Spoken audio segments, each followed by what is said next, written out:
myself working in two geographies, both India and the UK, there's a huge amount of difference the way the government has treated us in both these geographies. I think, as you say, UK, they've been really compassionate about the losses in terms of what we've been having, about our staff, about ensuring the staff gets paid through schemes, about licensing, the local municipal taxes, the rates, and also they've given all those rebates instantly as soon as this thing set in.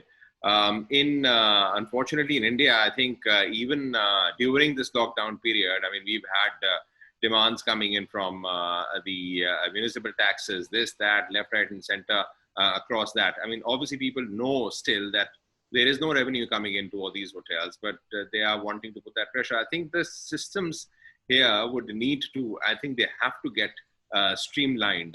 There is multiplicity of organizations, especially in a city like Delhi. We've got multiple people wanting to put their way around of taking licenses. I mean, just give you an example right now, where the central government said that all the hotels across the country can open from the 8th. I mean, we are on the 19th in Delhi right now. We have absolutely no clue on what's going to happen, when the hotels are going to open.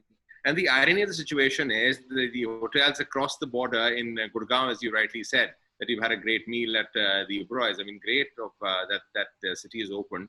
But that's what's happening right now, that we've got, wedding groups or whatever that size is, and other social functions moving all that business of across the border. So there has to be consistency across what the policies are. I mean, when you talk about a national capital region, hypothetically for that, but even for licenses, generally speaking, they can easily simplify it. I mean, there could be a single window clearance, or there could be a single window annual renewal fees or application as well, which will make it so simple for the government and so simple for the operator as well. I mean, currently we've got every year 10s and 20s of licenses getting renewed, and most of them actually do overlap. So I think at least at this particular time, once we're coming out of the doldrums, or when we come out of the doldrums, I think it'll be a good sign if the government can actually look into this and optimize these processes, because some of them have been going on for the last 50 years as such. Manav, I think add to what Dr. Chaudhary just said. I think it's very important now for the future, because obviously people have been confined in cities, confined in their homes, confined in their places. So I think there's a lot of opportunity for these sectors, like our hotel in Rishikesh. I mean, it's got 17 different cottages. I think the way I'm also looking for the future in terms of development is to look at more of the formula what we had in Rishikesh. I mean, Rishikesh, we were a bit restricted because of whatever we could build at the existing plinths, and that's why we only got those 17 cottages right now. But given the circumstance that this is going to stay here for some time, I think people will be more happier to be getting into single units rather than, especially in leisure destinations, rather than, a building. Because obviously the sense of safety there, the sense of openness there is much higher. And I think moving forward in the future as well, we've got developments happening in Goa, in Hyderabad. I think we keep that in mind. I mean, Hyderabad, the hotel, what we're planning is to have openable windows, hypothetically, there as well. So, that is a sort of a bit of a shift to what we thought of before this. Because obviously, the hotels which are already built there might not have that opportunity. So we could sort of create a bit of a unique selling proposition around that. So I think anything which is designed new will have that sense of a completeness for the room by themselves, maybe some exercise equipment integrated in the room in that destination. When I'm talking about business hotels as such, but specifically from the leisure destinations, I think it's important the design aspect will be rethought of completely.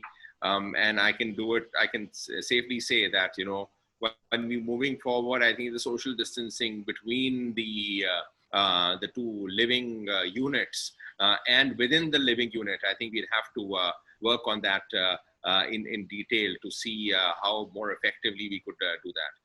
As far as MICE is concerned, again, our hotels are not that big on MICE. So, in Aero City, we probably have the smallest banquet hall. But I think given the circumstance for now, I think that just fits in well with the demand which might be existing for the next couple of years for doing that small mice events. So yes, as I've sort of mentioned, a lot of thought is going on to the new developments and the existing developments to see how we could actually use and make it more optimal. The Roseate in Delhi, I mean, that's also set up in 8 acres with 65 keys. I think that's a city retreat.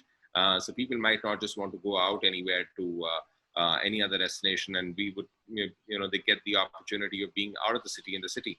So those experiences, I think, in the future I think, should be some kind of low-hanging fruits for people to get to, and also for us developers. The sector, Manav, obviously is affected. I think all the hotels have gone to that fact of getting into doing home deliveries. I think majority of the 5-star hotels, which I know of, have taken up to that for the last couple of months through apps and other food aggregators. But again, it depends upon the government policies as well. I mean, you look at a city like Delhi, you're allowed to open a restaurant, but you can't open a restaurant if you're in a 5-star hotel.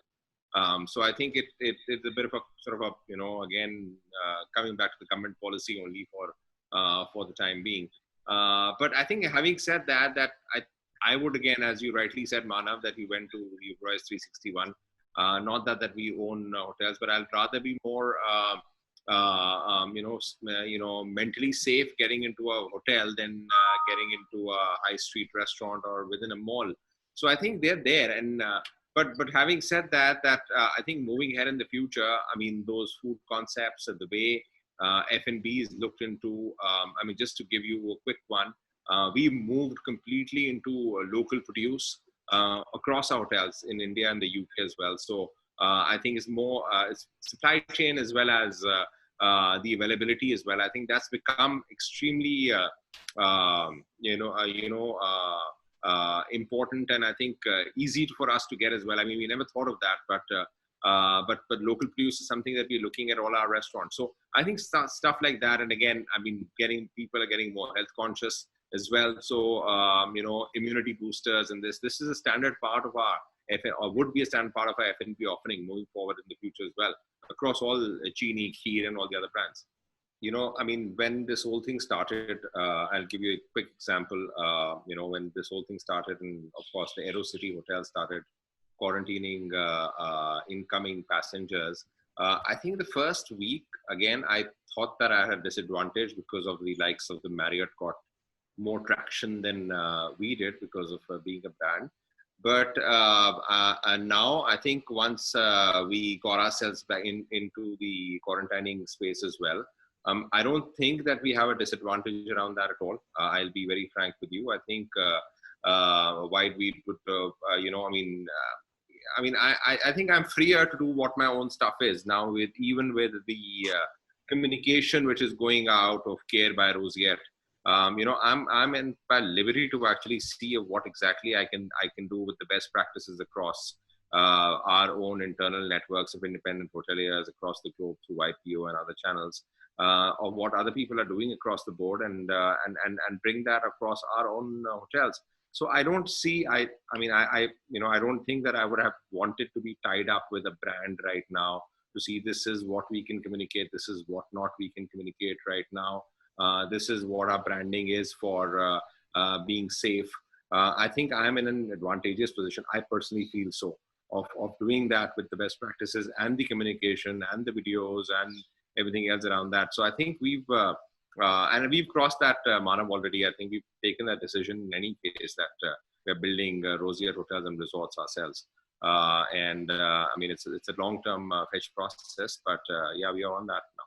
We're looking at opportunities, Manav. Again, it depends upon the pricing. It depends upon, there